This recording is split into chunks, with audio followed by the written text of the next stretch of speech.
नमस्कार। द देसी अड्डा पर आपका स्वागत है। मैं हूं राकेश तिवारी। देखिए, बिहार में जो राजनीतिक परिदृश्य है वो अब तेजी से बदल रहा है। बदल इसलिए रहा है क्योंकि जनता दल यूनाइटेड बीजेपी और आरजेडी का जो बिहार में एक छत्र राज चल रहा था उस पर एक चुनौती मिला है प्रशांत किशोर का। प्रशांत किशोर जो 2 अक्टूबर को जन सुराज स्थापित करने के बाद बिहार में उपचुनाव में अपनी धमक दिखा चुके हैं। प्रशांत किशोर ने जिस तरह से उपचुनाव में अपनी धमक दिखाई है उससे देखकर ऐसा लग रहा है कि बिहार की राजनीति में एक नया प्रयोग चल रहा है और इस प्रयोग को लेकर प्रशांत किशोर तो आशान्वित है, बिहार के लोग भी आशान्वित हैं। बिहार के लोग ये सोच रहे हैं कि जहां जातियों का इतना बोलबाला है, जहां धर्म के आधार पर वोट बटे हुए हैं, उस जगह पर यदि प्रशांत किशोर समस्याओं की बात करते हैं, बेरोजगारी की बात करते हैं, शिक्षा की बात करते हैं, लोगों को पलायन रोकने की बात करते हैं, तो क्या बिहार की राजनीति में ये सब कुछ सोचकर लोग उनके पीछे चल पड़ेंगे? तो आज इसी पर बातचीत करने के लिए हमारे साथ पत्रकार भास्कर कुमार मौजूद हैं स्टूडियो में। इनसे आज चर्चा करेंगे कि प्रशांत किशोर जो सोचते हैं वो क्या सोचते हैं, बिहार के लोगों का नजरिया जो है उपचुनाव के बाद प्रशांत किशोर को लेकर कैसा है। भास्कर जी, स्वागत है आपका। स्वागत है राकेश जी, और नमस्कार तमाम देसी अड्डा के व्यूअर्स को। राकेश जी, हम लोग अमूमन टेलीविज़न पे एक शो देखते हैं, सिंगिंग का जो कॉम्पिटिटिव शो होता है। तो जब टॉप 10 उसमें आर्टिस्ट बच जाते हैं तो एक उसमें एंट्री होता है, वाइल्ड कार्ड एंट्री। निश्चित रूप से। और कभी कभी लगता है कि टॉप 3 फाइनलाइज हो चुका है, इस टॉप 10 में से टॉप 3 आपके आंखों के सामने दिखता है। तभी एक ऐसा चेहरा आता है जो उस पूरे परिवेश को बदल देता है। शायद बिहार की राजनीति में अभी हम यूं कहें कि एक ऐसा आदमी जो डेटा मैनेजमेंट और पॉलिटिकल मैनिपुलेशन का मास्टरमाइंड हो, तमाम राजनीतिक दलों की कमजोर कड़ी और मजबूत कड़ी को जानता हो, उनके साथ समय बिताया हो और एक एक पॉइंट पे काम किया हो और फिर उनके विरोध में खड़ा होकर एक दल तैयार करता हो, तो ऐसे में स्वाभाविक है कि खतरा तो दिख रहा है। देखिए, खतरा सबको है। खतरा आरजेडी को भी है, खतरा जनता दल यूनाइटेड को भी है और खतरा बीजेपी को भी है। लोग बीजेपी की बी टीम बता रहे हैं प्रशांत किशोर को, लेकिन कई सीटों पे मुझे जो देख के लगा, जो आकलन लगा कि सबसे ज्यादा खतरा तो बीजेपी को ही है। क्योंकि बिहार में कुछ भी कर लीजिए, जातियां तो सच्चाई है राजनीति की, तो सवर्ण जातियों का एक झुकाव, जो पढ़े लिखे लोग हैं, जो अपने आप को इंटेलेक्चुअल कहते हैं, वो प्रशांत किशोर की तरफ झुकता हुआ दिख रहा है क्योंकि वे बात मुद्दे की कर रहे हैं। तो ऐसी स्थिति में जो प्रशांत किशोर चोट करने जा रहे हैं, वो आपको क्या लगता है सबसे ज्यादा चोट कहाँ पे पहुंचे? देखिए, 2 चीज है, इसका 2 एस्पेक्ट है राकेश जी। आपने कहा बीजेपी को खतरा है, लेकिन अगर उस चश्मे को हम उलट देते हैं तो खतरा तेजस्वी यादव को भी ज्यादा दिख रहा है। वजह यह है कि जिस युवा और आक्रामक सोच के लिए तेजस्वी यादव जाने जाते हैं और अपनी राजनीतिक पैठ बनाया है उन्होंने विगत 10 सालों में, लालू जी के चेहरे से इतर जो तेजस्वी यादव ने एक अपना सेटअप तैयार किया है, क्योंकि नौकरी देने वाले का दावा करते हैं कि हम नौकरी देंगे, और वही बात प्रशांत किशोर भी कर रहे हैं। और नहीं, जिस दवाई, पढ़ाई और तमाम जो वादे होते हैं उस पे कहीं ना कहीं डायरेक्ट अगर यूं कहें कि अटैक करते दिख रहे हैं प्रशांत किशोर। तो आप एक तरह से जातीय आंकड़ों को देखें तो उसमें बीजेपी को नुकसान हो रहा है, लेकिन अगर जब ऊर्जवान चेहरा के रूप में देखें, एक एनालिसिस्ट के रूप में देखें, तो वैसे में तेजस्वी यादव के ऊपर भी खतरा दिख रहा है। और प्रशांत किशोर खासकर मुस्लिम वोटरों का जो खेल खेल रहे हैं अभी इस उपचुनाव में, जैसा जो हम लोगों ने देखा, उपचुनाव में नहीं, मुस्लिम वोटरों को लेकर, मुस्लिम मतदाताओं को लेकर, मुस्लिम आबादी को लेकर उनका एक सोच है कि जिसकी जितनी आबादी है उसके हिस्सेदारी उसके राजनीति में भी मिलनी चाहिए। जो तेजस्वी यादव ने जातीय जनगणना करा के दावा किया था, लेकिन वो लोग तो नहीं कर पाए, लेकिन उनका वादा है कि 40 से अधिक सीट जो है वो मुसलमानों को देंगे क्योंकि उसकी आबादी जो है विधानसभा में उसके हिसाब से वो प्रॉपर मांग रही है। तो 4 सीट पर एक तो उन्होंने मुस्लिम को चुनाव में लड़ाया है, ये बात सत्य है। और इस दावे में उनका दम दिखता है, क्योंकि एक सीट पर उनका कहना था कि 6 सीट जो एमपी का एक सीट है उसमें से कम एक जगह पे वो महिला को चुनाव लड़ाएंगे, तो 4 में एक तो लड़ा चुके हैं। कहे थे कि 18% की आबादी जो मुस्लिमों की है उसके हिसाब से उनको सीट देंगे, और ये भी दावा किया है कि जहां तेजस्वी यादव मुस्लिम उम्मीदवार नहीं उतारेंगे वहां वो मुस्लिम उम्मीदवार को देंगे। तो ऐसी स्थिति में समझिए कि तेजस्वी यादव पर तो उन्होंने प्रहार किया ही है, लेकिन नीतीश कुमार पर क्या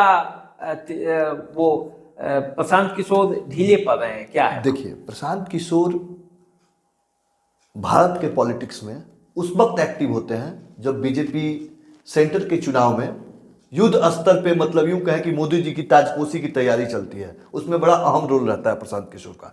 राजनीतिक गलियारे में या यूं कहें कि सब जगह चर्चा भी रहा कि कहीं ना कहीं अमित शाह और मोदी के इशारे पर प्रशांत किशोर काम कर रहे हैं। धीरे धीरे प्रशांत किशोर एक ऐसा चेहरा बनते गए कि राजनीति में अब पार्टी को अपने पार्टी से ज्यादा एक डाटा मैनिपुलेटर या यूं कहें कि आंकड़ों के सौदेबाजी करने वाले लोगों पे भरोसा होने लगा, क्योंकि उन्होंने रिजल्ट देना शुरू किया।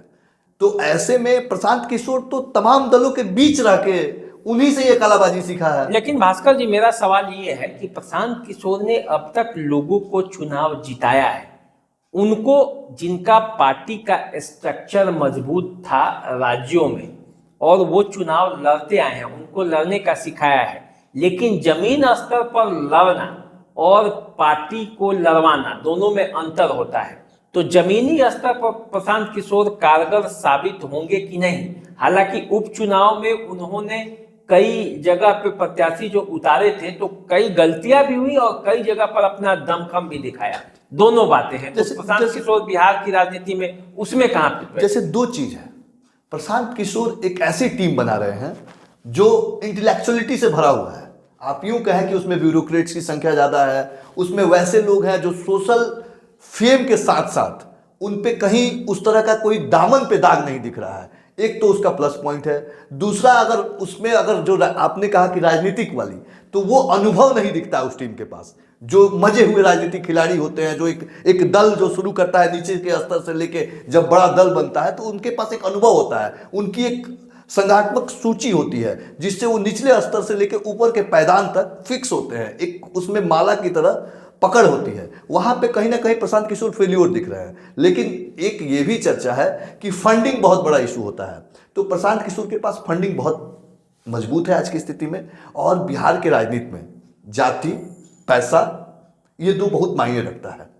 तो कहीं ना कहीं तो जाति में तो प्रशांत किशोर फिट बैठते नहीं, क्योंकि अभी जो बिहार की राजनीति का परिदृश्य है उसमें पिछड़े, दलित, इन्हीं लोगों का बोलबाला है। तो ऐसी स्थिति में एक ब्राह्मण आप ये चीज क्यों नहीं देख रहे हैं कि प्रशांत किशोर अपना चेहरा कहां आगे कर रहे हैं? आप जरा सोचिए, प्रशांत किशोर संयोजक बने, अध्यक्ष भी बन सकते थे, उन्हीं की पार्टी थी। लेकिन ये भी कहा जा रहा है कि प्रशांत किशोर दूसरे के कंधे पर बंदूक रखकर चला रहे हैं, तो लेकिन अंततः वो वैसे ही होंगे जैसे अरविंद केजरीवाल दिल्ली में हो गए। हाँ, ये आपका तर्क बड़ा, मैं सहमत हूं इससे, लेकिन उसमें दो चीजें, दिल्ली के अरविंद केजरीवाल और बिहार के प्रशांत किशोर में बड़ा अंतर है। क्योंकि दिल्ली का जो वोटरों का तादाद है वो पूरे भारत का मिला जुला वोटर है, और खासकर जो बिहार के वोटर हैं उनका मिजाज बड़ा अलग है इससे। तो उनके रग में जो है ना, जातीय समीकरण को आप मिटा नहीं सकते हैं, चाहे कुछ भी हो जाए। और जो कहे ना ग्रॉस वोट है, चाहे बीजेपी का हो, जेडीयू का हो या लालू जी का हो, इस वोट में सेंधमारनी करना पिछले 20-25 सालों से तो हम लोग यही देख रहे हैं कि उसमें सेंधमारनी करना बड़ा मुश्किल है। उस पर जो एक छत्र राज है वो कहीं ना कहीं अभी बहुत मुश्किल है। तो इस परिप्रेक्ष्य में अरविंद केजरीवाल बनना, हाँ, अरविंद केजरीवाल आप कटाक्ष के रूप में ले रहे हो तो वो अलग चीज है कि अरविंद केजरीवाल प्रशांत किशोर बन जाए, वो दूसरी बात नहीं, हम नहीं ले रहे हैं। बिहार के लोगों से जब बात होती है तो उनका कहना है कि जिस तरह से अरविंद केजरीवाल ने अपना पूरा साम्राज्य स्थापित किया, ये किया, और अब जो है उन पर भी भ्रष्टाचार के आरोप लग रहे हैं, तो कहीं हो न हो जिस तरह से उन्होंने अपना जगह स्थापित किया था उसी राह पर प्रशांत किशोर हैं। बिहार के लोगों को सपने दिखा रहे हैं, लेकिन सपना जब पूरा करने की बारी आएगी तो वो सामने होंगे नहीं, कहेंगे कि दूसरे मुख्यमंत्री है। जैसे कि जयप्रकाश नारायण थे, जो जेपी मूवमेंट चला और उसके बाद प्रधानमंत्री के लिए आपस में लड़ाई हो गई, जेपी सामने आए नहीं। तो सामने आकर खेलना पड़ेगा, यदि आप में क्षमता है तो उस क्षमता को दिखाना पड़ेगा। तो अब दूसरे के कंधे पर बंदूक रख के कब तक राजनीति होगी, यही बात लोग कर रहे हैं। राकेश जी, ये जस्ट उसी तरह है कि जैसे एक फिल्म के डायरेक्टर जो होता है वो पर्दे के पीछे बहुत अच्छा स्टोरी लिखता है, वो सारे फिल्म का फिल्मांकन करता है, लेकिन वो नायक नहीं बन पाता है कभी भी। आप देखे होंगे जितने भी बड़े डायरेक्टर हैं, कोई ऐसा डायरेक्टर आपको नहीं दिखा होगा एक फिल्म में कि वो हीरो बन के आया हो। तो ठीक प्रशांत किशोर अभी तक जो राजनीति के वो डायरेक्टर थे, अब वो एक्टिंग करने आए हैं, और ये उपचुनाव है, ये तय करेगा कि वो हीरो बन रहे हैं या फिर डायरेक्टर ही जनता उनको मानती है।